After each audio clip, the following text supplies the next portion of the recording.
Ces minivans incontournables dominent aujourd'hui le transport urbain de la capitale économique ivoirienne.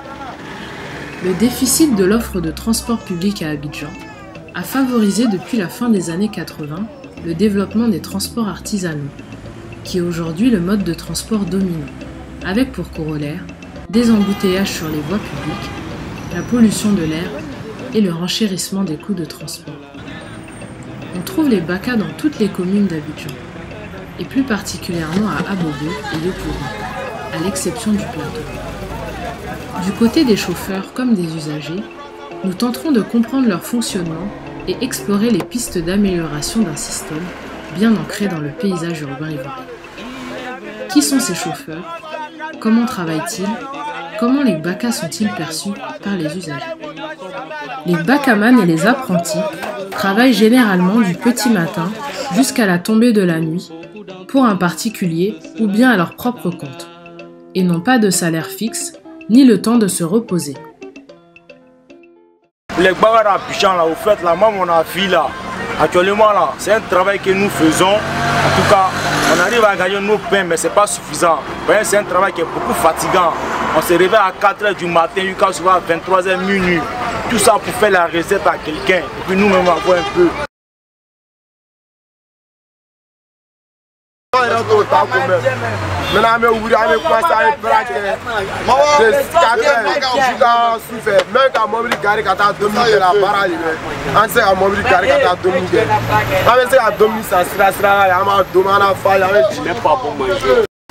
Les itinéraires des Baka sont multiples et facilitent la mobilité de la population. Pour un prix variable, entre 100 et 300 francs CFA selon les distances, les usagers donnent leur destination pendant le trajet et règlent le transport auprès de l'apprenti. Ce moyen de transport répond à un réel besoin et semble indispensable à la population. Pour le Baka, moi je pense que d'abord c'est un moyen de transport, donc d'abord c'est bon.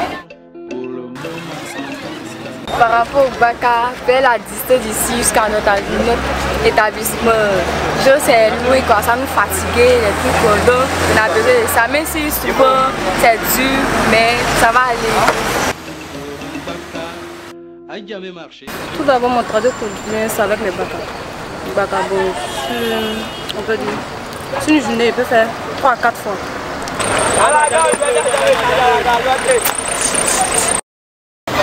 Le comportement, ça va des chauffeurs, c'est ça qui fait du coup. Sinon, c'est pas tout le monde qui a la main d'acheter, de s'acheter une voiture. Voilà. Donc les Baka, c'est seulement, ça nous arrange. Des syndicats appelés communément Nyambro existent et sont en charge de la protection des chauffeurs et de leurs apprentis. Cependant, certains chauffeurs se plaignent de cette autorité qui ne semble pas répondre aux réelles attentes et besoins du système. Notre problème, c'est que les syndicats, les policiers, si les syndicats, si c'est propre, on veut travailler à l'aise. Selon la population, aucune autorité ne régit les Baka. Le prix du transport varie de manière aléatoire en fonction de l'heure, de l'affluence ou bien du bon vouloir du chauffeur. Voilà, maintenant nous sommes là, nous sommes 15 h. Quand on va dire 18 h, le transport qui est à 100 francs passe automatiquement à 200 francs. Sur quelle base? On ne sait pas, mais nous, on veut rentrer à la maison. Nous, on paye et puis bon. On vu le fonctionnement des Baka dans Abidjan, dans la ville d'Abidjan, je pourrais dire que ce n'est pas régi vraiment par des règles. Parce qu'aujourd'hui, tu as de l'argent, tu te lèves, tu achètes ton Baka, tu commences à rouler. Personne fixe ces règles. Là, je n'ai pas encore passé. La vétusté des véhicules, le manque de discipline et le non-respect du code de la route mettent en danger la sécurité des usagers et entraînent une forte animosité entre usagers et apprentis Baka.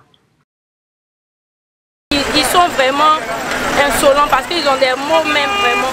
Souvent ils parlent aux hommes âgés même. Donc vraiment si on peut changer ça, ça sera vraiment beau. Entre chaos et nécessité, le ministère des Transports ivoirien réfléchit à l'intégration de ce mode de transport artisanal qui, malgré ses nombreuses imperfections, a littéralement modifié les dynamiques de mobilité dans la capitale. Pour améliorer, je pense qu'ils doivent être mieux structurés.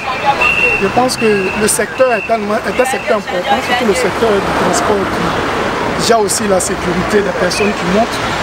Il faut quand même trouver des formations sur le code de la route, bien vrai que dans le permis. Et puis aussi d'apporter une clarté au niveau même de la gestion. Avec celui qui vient rouler, on ne sait même pas quel âge il a, on ne sait pas est-ce qu'il est réellement là le permis et tout ce qu'ils ont c'est le gain. Or, au-delà du gain, je pense que s'il y a du professionnalisme, le gain va venir parce que les gens auront confiance à monter. Debout de 5 à 10 ans là, moi je pose une doléance au gouvernement si ils peuvent en tout cas changer en tout cas ces commerces de Baka au sein d'Abidjan. Ok ça y est, maintenant on peut rouler. Ok patron, maintenant on peut